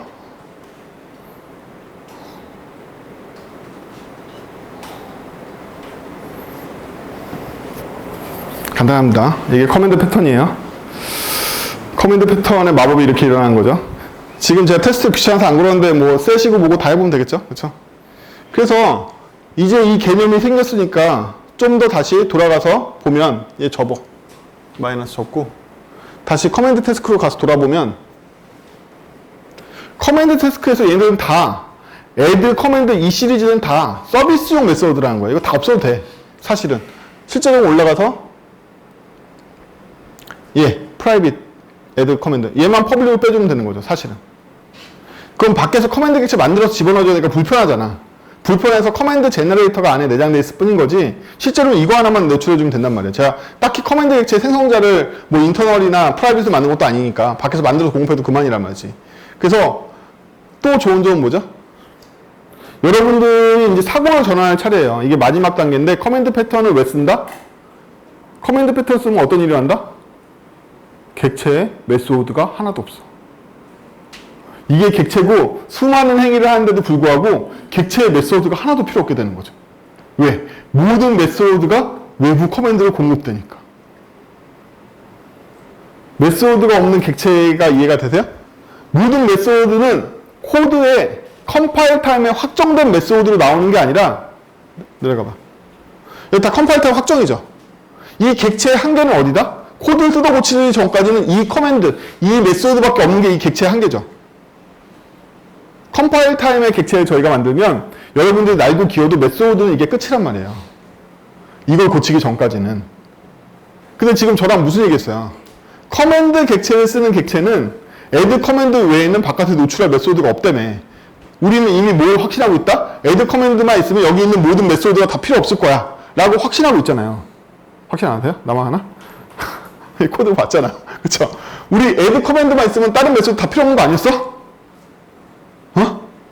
얘네들은 고작해야 이거 도우미로 만들어주는 도우미 헬퍼 함수일 뿐인 거잖아. 사실 웹에서 그냥 주면 되잖아. 그죠? 그럼 이 객체는 컴파일 타임의 메소드를 다 지워버리고 런타임에 투입되어 있는 커맨드의 조합으로 이 객체의 행위 셋이 정해진단 말이야. 범용 빈지를 만들 수 있겠네요. 객체가 범용이 되는 이유는 리플렉션으로 바이트 코드로 이상한 짓을 해서가 아니야. 커맨드 패턴을 사용하고 있는 커맨드 홀더 인보커 객체들은 전부 다 메소드가 필요 없어. 사실상. 모든 메소드가 하는 일을 전부 다 커맨드 객체가 할 거니까. 그쵸? 행위를 위임한다는 건 이런 의미인 거예요. 그래서 커맨드 객체를 기반으로 만들어져 있는 프레임워크에는 다 포조 객체 비슷한 것밖에 없어요. 안에. 왜? 커맨드 인보커만 있으면 되니까. 커맨드 홀더만 있으면 된단 말이야. 그럼 우리는 이 객체를 어떤 행위를 하고 싶어? 뭐만 하면 된다? 그 행위를 할 만한 커맨드 객체를 투입하면 걔는 그런 애야. 얘가 멤버라는 클래스야. 멤버 관련된 커맨드 넣어주면 얘는 멤버야. 얘는 어드민이야. 어드민 관련된 커맨드 넣어주면 얘는 어드민인 거야. 그렇죠? 이 메소드가 줄으면 줄을수록 런타임의 재량권이 더 많아질 거 아니에요. 얘는. 그렇죠? 그러면 우리는 범용적인 인보커 객체를 하나 만들고 ID에서 버튼, 디자이너에서 버튼 눌러서 여기다 집어넣으면 걔의 조합으로 이 객체가 탄생한단 말이지. 여러분들이 맨날 보고 있는 비주얼 객체들이 만들어지는 이유가 바로 그거란 말이에요. 여러분들이 나중에 홈페이지 빌더나 이런데 인터랙션 가능한 이 객체도 막 만들어주고 싶고 막 그래. 그럼 이거 쓰는 거란 말이지. 커맨드 막 넣어주면 그걸로 작동할 테니까. 몇 번이라도. 여기에 얘가 헬로 월드를 뿌리는 커맨드를 집어넣었어요. 그 다음에 클릭할 때마다 계속 헬로 월드 나올 거 아니야. 왜? 헬로 월드 커맨드를 갖고 있으니까. 익스큐트를 계속 시킬 거 아니야. 그럼 얘가 갖고 있는 명령이라고 뭐만 있다? 커맨드 익스큐트밖에 없는 거죠. 이 안에 메소드 딱 하나야. 익스큐트밖에 없는 거지. 갖고 있는 커맨드 맨날 실행할 거 아니야. 그럼 이 안에 커맨드 슬롯이 3개 있어. 그럼 얘가 메소드 뭐 갖고 있을까요? 커맨드 1 익스큐트, 커맨드 2 익스큐트, 커맨드 3 익스큐트밖에 없겠지. 그것만으로, 커맨드 슬롯 3개 있는 것만으로 이 인스턴스의 작동이 다 달라진다. 그쵸? 똑같은 인스턴스들을 100개, 200개, 이게 다 뭐의 연장이냐면, 오브젝트 체계에 보면, 인스턴스별로 차이를 만들어내는 법에 대해서 두 가지 기법이 나왔단 말이에요. 안 읽어. 그치? 14장, 13장 하나도 안 읽지. 다 책 수업의 연장이에요. 후반에 중요한 얘기가 많이 나온다고 했잖아. 책은 앞에는 다 그냥 준비운동 같은 거란 말이야. 여러분들이 워낙 이쪽에 입문이 안 돼 있으니까 그냥 도서를 한번 분간도 안 나고 용어도 하나도 모르니까 그냥 준비운동 시키는 거란 말이지. 앞에 9장까지는 다 그냥 준비운동이야. 원래 이쪽 지식이 있는 사람들한테는 그냥 구구단 같은 녀석이란 말이에요. 그거는 사실. 그럼 11장 이후부터 진짜 내용들이 이 사람이 하고 싶은 얘기들이 나오는 건데 자기가 중요하게 생각하는 게 뭔지 뭐 이런 게 나오는 건데 그 책에서 13장, 14장 되게 중요하게 다룬 게 뭐냐면 클래스를 만들었어. 근데 클래스를 만들면 인스턴스별로 다른 행동을 하게 하고 싶어. 어떻게 하지? 에 대한 기법들이 많이 나온단 말이지. 여러분들이 많이 헤매는 것도 그거고 얘랑 틀리다고 맨날 클래스를 다르게 만들 수는 없단 말이에요. 그렇죠? 공통점도 있고 다른 점도 있을 거 아니야. 그럼 차이를 만들어내는 기법에 대해서 나온단 말이에요. 차이를 만들어내는 기법의 궁극적인 패턴은 커맨드 패턴인 거야. 똑같은 클래스인데 어떤 커맨드 객체를 넣느냐에 따라서 완전히 행위가 달라지기 때문에 그러면서 바깥쪽에서는 뭐 리플렉션도 없이 익스큐트만 실행하면 그냥 행동이 맨날 바뀌어 애가. 그렇죠? 그런 거예요. 커맨드 객체는 까도 양파죠. 제가 설명하는 이 커맨드 객체의 범위가 엄청 넓잖아요. 커맨드 객체만 잘 쓰면 이 모든 걸 다 만들어낼 것 같잖아. 디자인 패턴은 제가 보기에 크게 보면 커맨드 패턴과 컴포지트 패턴이 있는 거예요. 그냥 이 두 개만 있는 거야 사실은. 나머지는 이 두 개의 응용이란 말이지. 그럼 이 커맨드 패턴이라는 건 바깥쪽으로 보면 뭘로 보인다? 커맨드 패턴은 다 커맨드 익스큐트로 보이니까 무슨 패턴이다? 어댑터 패턴이란 말이야 이건 또. 그러니까 그 동네 이 커맨드를 둘러싸고 있는 동네 패턴들은 다 커맨드 안쪽에 들어가 있는 패턴이란 말이에요. 걔네들은 따로 띄워가지고 보여주고 있을 뿐인 거지. 어? 플라이웨이트나 프로타입이나 다 이 커맨드 계열에 있는 애들이란 말이야. 다. 걔네들은 이 동네에 살고 있는 거고 그 외에는 전략 패턴, 상태 패턴, 뭐 체인 오브 리스폰시빌리티, 데코레이터, 비지터, 컴포지트 다 그냥 그 동네란 말이지 한꺼번에. 그렇죠? 그래서 이 두 개의 동네가 있어요. 커맨드 패턴은 제가 잘 안 하는 이유는 이 동네가 이렇게 그냥 다른 생태계라서 제가 잘 안 하는 거예요. 수업할 때. 여러분들이 수준에 올라왔기 때문에 제가 오랜만에 커맨드 패턴 한 거고 제가 보통 수업에서 커맨드 패턴 하면 다 멍 때려가지고 잘 안 하는데 알고 보면 되게 강력하죠. 결국에 여러분들은 거의 모든 행위를 커맨드를 바깥으로 빼낼수록 이런 엄청난 유연성이 생긴다는 거예요. 이 메소드 사망했네 이걸로. 이 메소드 사망했네 이걸로. 다 사망돼. 그쵸? 그러면 일부는 이런 하드 코딩 메소드를 갖고 있을 수도 있겠지. 이런 뭐가 문제가 된다? 컴포지트 태스크의 완전한 의존성을 갖고 있네.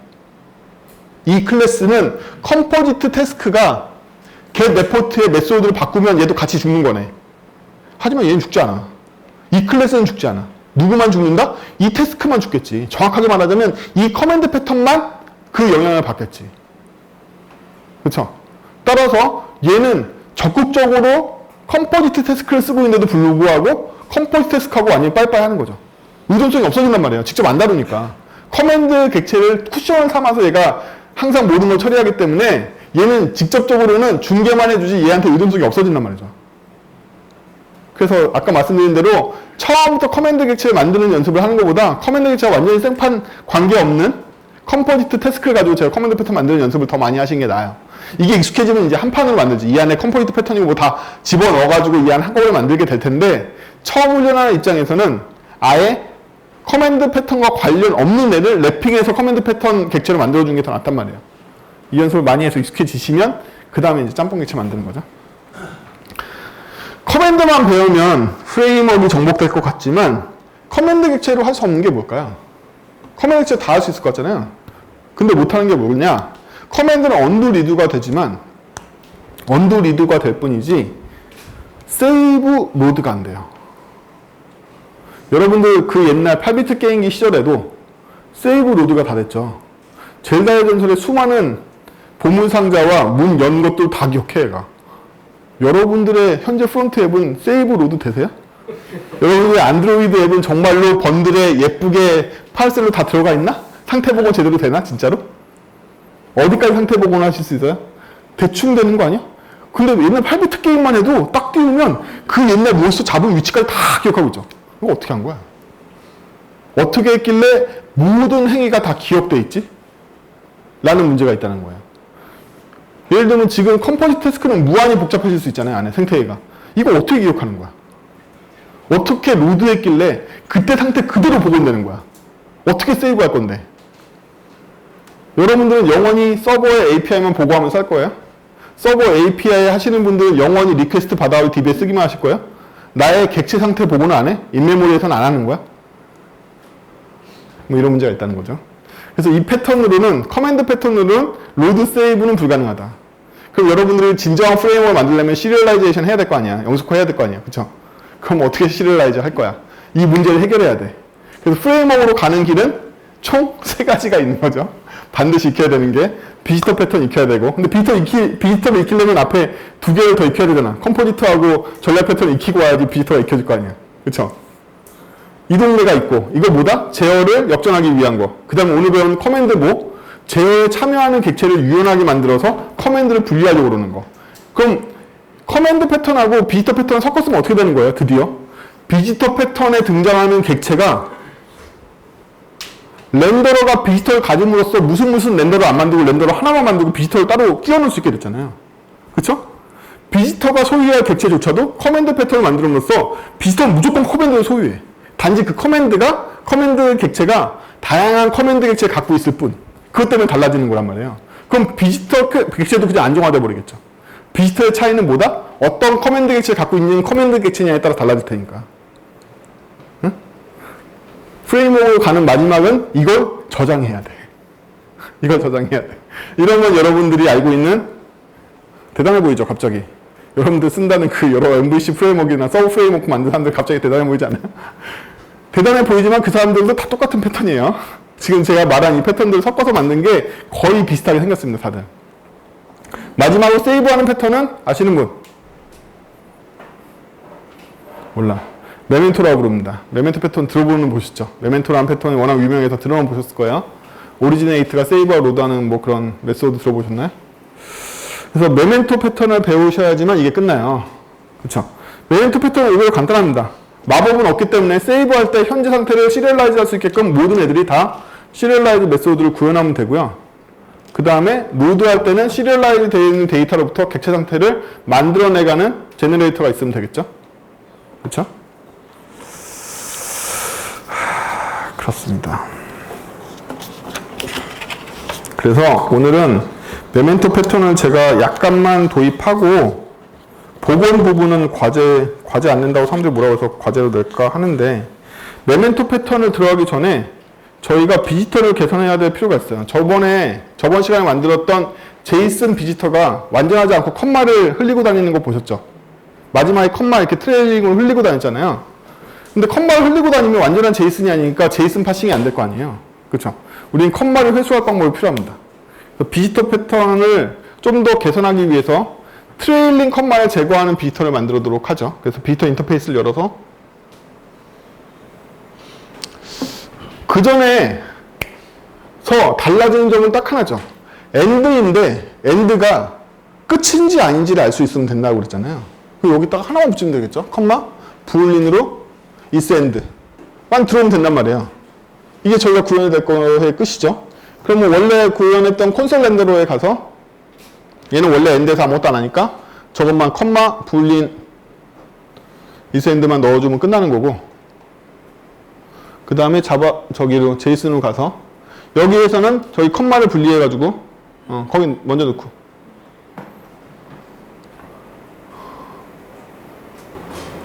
컴마 없애고 if 엔터 치고 제일 밑에 엔터, if is end가 아니라면 아니 저 시스템하고 컴마만 붙여주면 되지. 오케이, 컴마 이거죠. 이거면 된단 말이에요. 그럼 남은 거는 렌더러가 언제 is end인지 확인해 주는 것만 남은 거잖아요. 그렇죠? 렌더러로 갈까요? 렌더러에서 보면 현재 렌더러는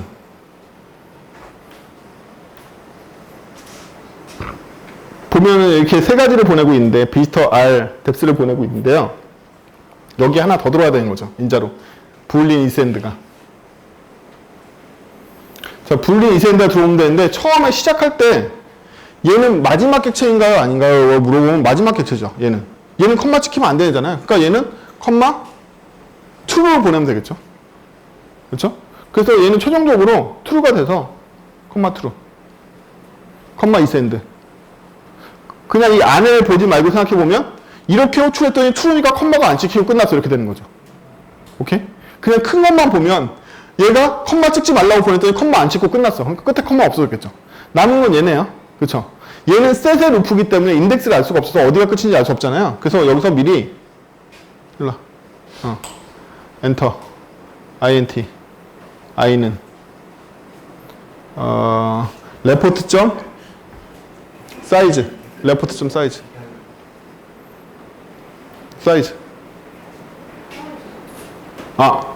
아니다. getList부터 가져와야 되네.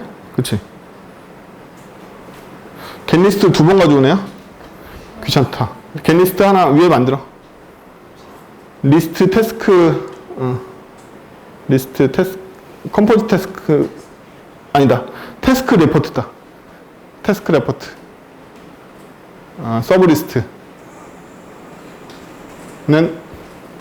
하고 밑에 서브 리스트 사이즈 서브 리스트 주고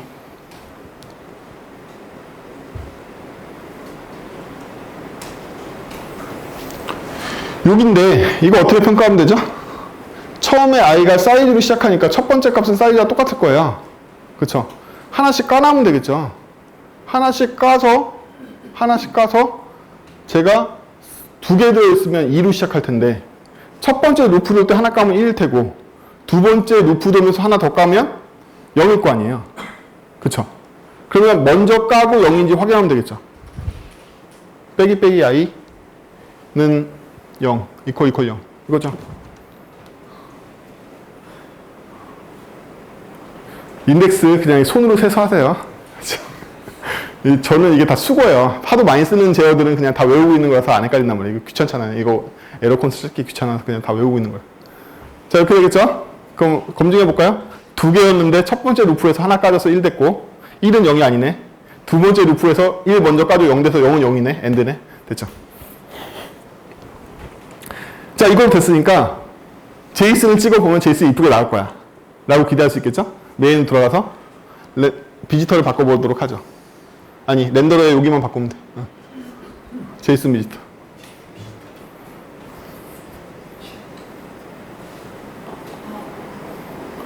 나왔죠? 트레이닝 다 없어졌죠? 깨끗하게. 그쵸? 어디? 어디? 안 지켜요. 뭐가 안 지켜? 지금 여러 번 찍은 건데 뭐가 안 지켜? 여러 번 찍힌 거야? 응, 제대로 다 찍혔어요. 다 검증으로 다 예쁘게 다 찍혔어요. 네. 자, 그러면 우리는 세이브를 하고 싶단 말이에요. 세이브를. 그쵸? 그러면 여기서부터 여기까지 복사할까요? 위에 두 줄 복사해. 복사하고 이거 닫고 커맨드 태스크로 돌아가죠. 제일 꼭대기에다가 거기쯤에다가 엔터 치고 아니 퍼블릭 세이브 보이드 세이브. 근데요 이것도 좀 미묘한데 여러분들이 메멘토를 구현하실 때 메멘토로 만들어진 시리얼라이제이션을 외부에 출력하는 경우가 있고요. 내부에 기억하는 경우가 있어요. 일반적으로 프레임워크들은 내부에 기억하거든요. 외부에 노출하면 외부에 노출된 게 변조될 수 있기 때문에 내부에 기억하는 경우가 많아요. 내부에 기억하려면 얘를 찾을 수 있는 키가 필요하겠죠? 그래서 일반적으로 세이브에 스트링 키를 줍니다. 그럼 나중에 밑에 로드도 만들까? 로드.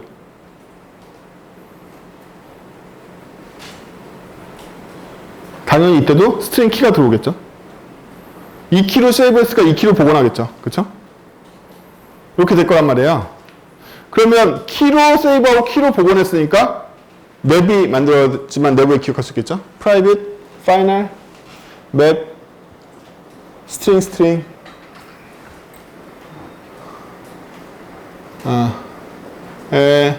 saved, new, hash, map. 그러면 얘를 해시맵에 저장할 건데 이것만으로는 그냥 그리잖아요. 그래서 제이슨 비지터를 우리는 개조할 필요가 있습니다. 제이슨 비지터로 갈까요? 제이슨 비지터는 현재 시스템 아웃으로 출력하기 때문에 상태를 토할내지 못하고 있잖아요. 근데 제가 위에 아무 상태도 없으니까 위에 상태를 하나 추가할게요.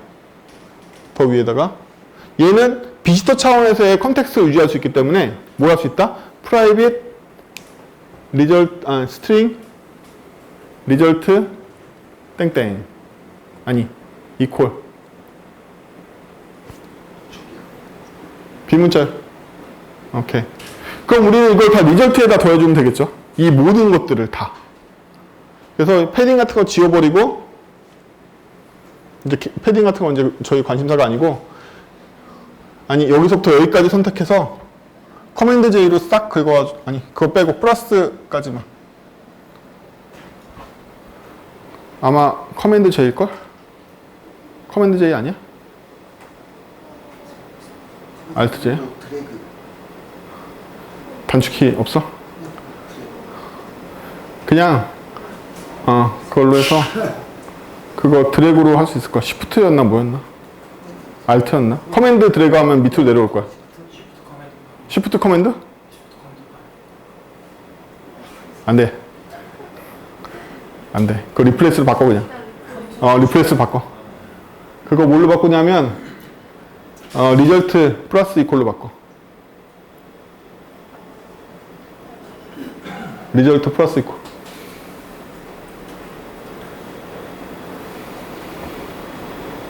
오케이.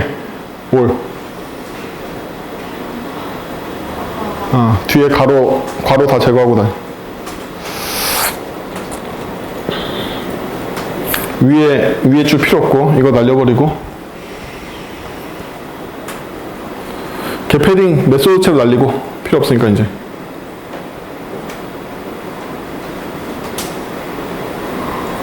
날리고, 여기도 괄호 제거하고 다니고, 여기 마지막으로 리절트 플러스 이퀄. 컴마. 밑에 날리고. 이것으로 저희는 제이슨 문자를 얻을 수 있게 됐죠. 네. 그리고 다시 돌아가서, 커맨드 태스크에 돌아가서, 우리는 이제 얘를 비지터로 인식하면 안 되고, 제이슨 비지터로 인식해야 되는 거죠. 그래서 렌더러 위에다가, 제이슨 비지터는 뉴 제이슨 비지터 하고 밑에 이거 비지터 리턴하면 되고 아니 언제나 이 비지터를 리턴하고 있는 거죠 지금 하고 얘가 렌더링을 하겠죠 태스크로부터 아니 지우지 마 루트만 태스크로 그쵸? 그럼 저희는 여기서 뭐 얻으면 된다?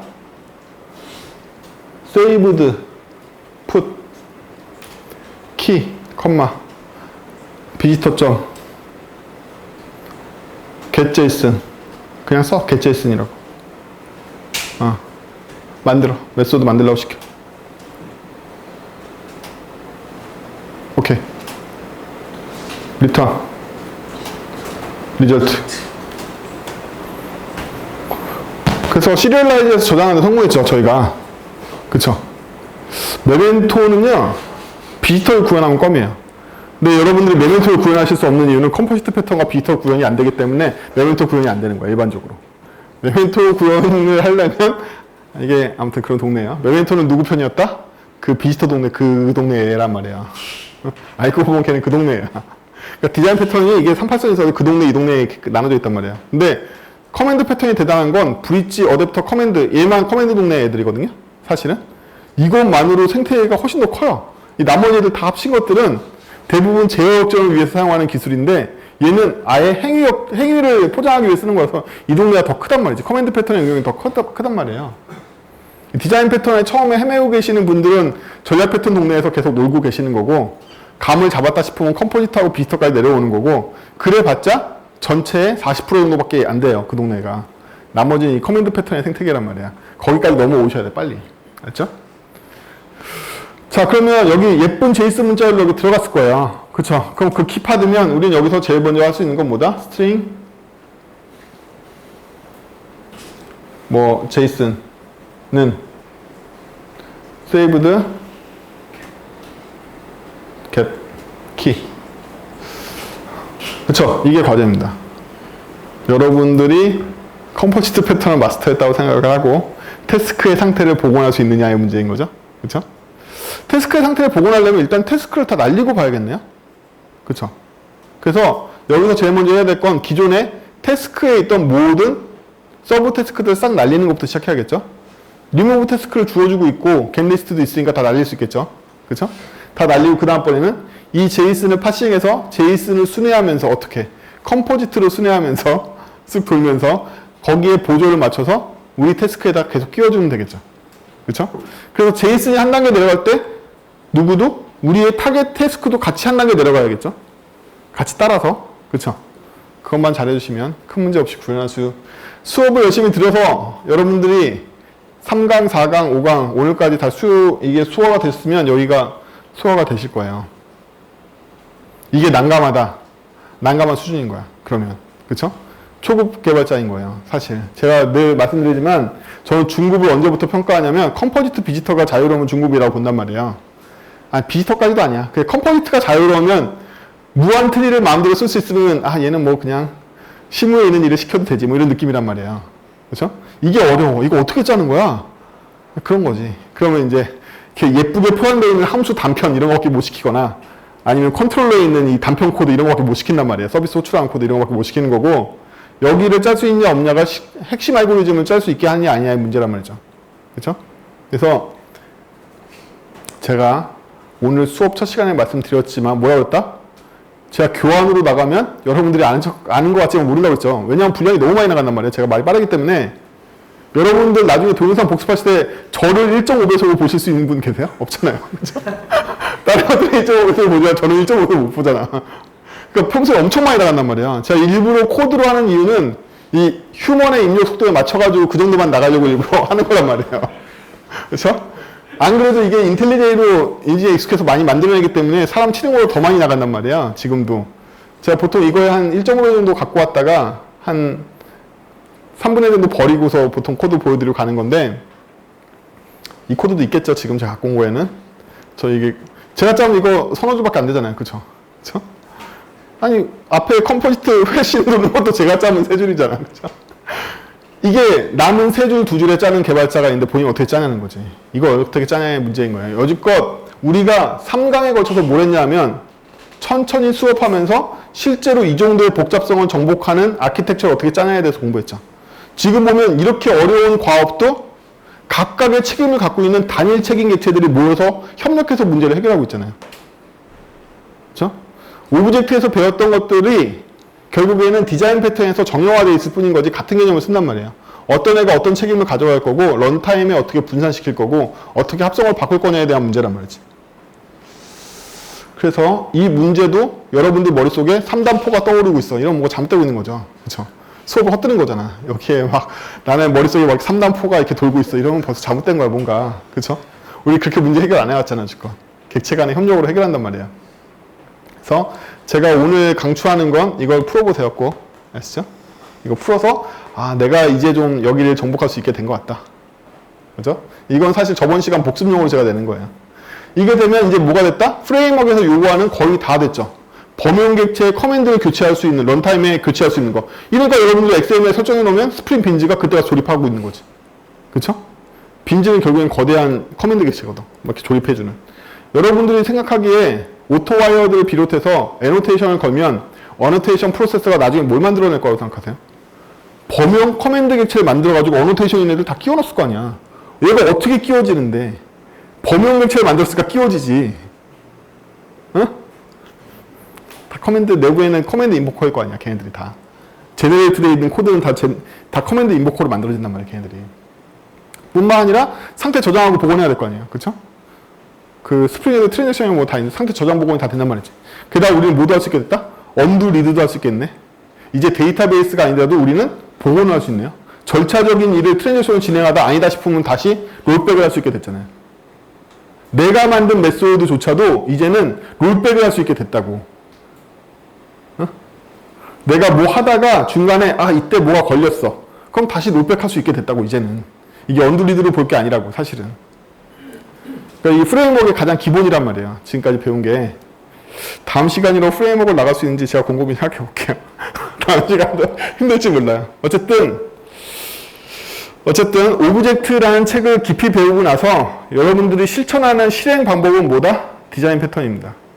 여러분들이 디자인 패턴보다 더 짧게 코드를 잘 짤 수 있으려면 굉장히 많이 연습하시면 돼요. 제가 본 사람들 중에는 디자인 패턴보다 더 좋은 패턴들이나 수학적 함수 패턴이나 뭐 여러 가지 섞어가지고 더 좋은 아키텍처 만드시는 분들도 많이 계시거든요. 어쨌든 먼저 이 고전 패턴들을 먼저 정복하세요. 이게 말이 고전이지 힘들잖아요. 그렇죠? 그래서 그렇게 하고 다음 시간 마지막 시간에도 아마 코드로 진행하든지 인진이가 너무 힘들어하면 그때는 교환으로 하든지 할게요. 수고하셨습니다.